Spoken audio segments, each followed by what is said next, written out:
Hey guys, Frank here and welcome to another episode of Digital Classroom. And today we're going to take a look at this shot. And how did I shoot this one?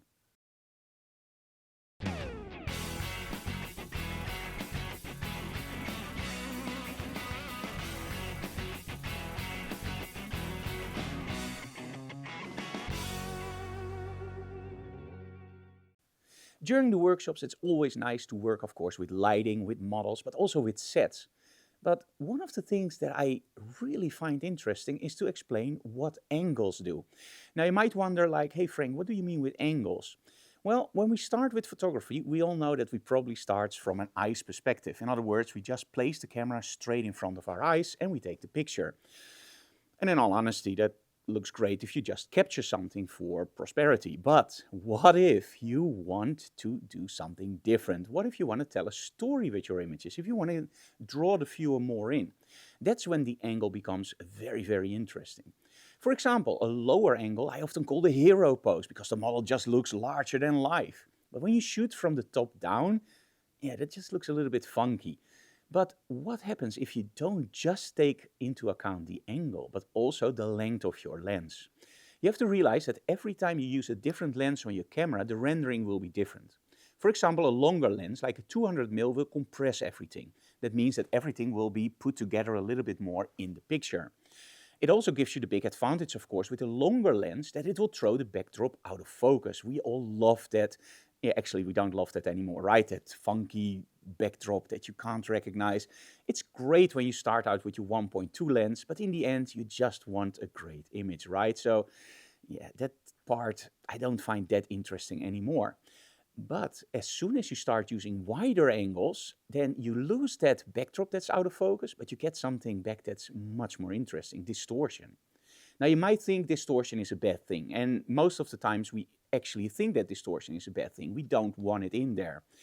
But if you use it creatively, it can be awesome. Like for example, if you use a 70mm lens and you sit on the floor and you shoot up to your model, you shoot from a lower angle and it looks great, but if you do the same shot on a 24mm, this is a totally different image. And that's what actually in this set happens.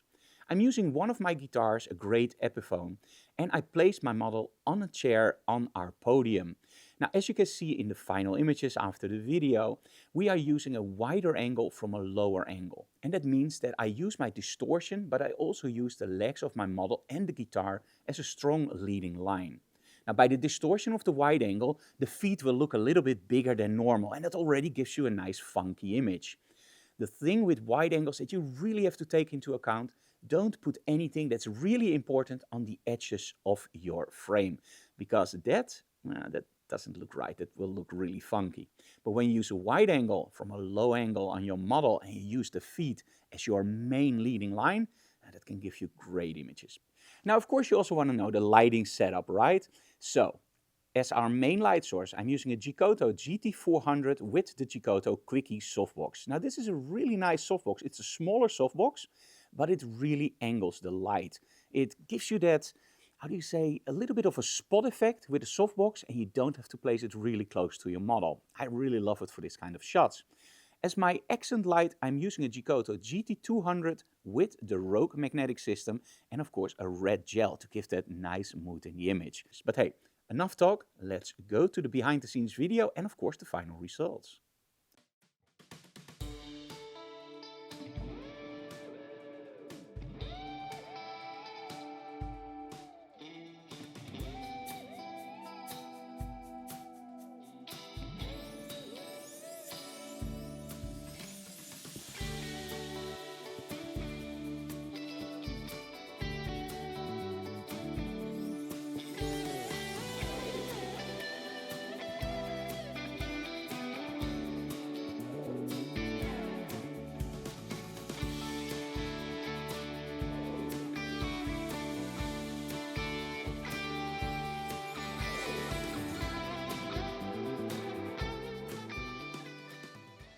As you can see, using your own props in a workshop is always fun, but when you add angles and a wide angle, well, it becomes a lot more fun. So, for your next photo shoot, drag that wide angle out of your closet, put it on your camera, and maybe you will never switch back to that 7200, which was the perfect lens for portraiture in the past, right?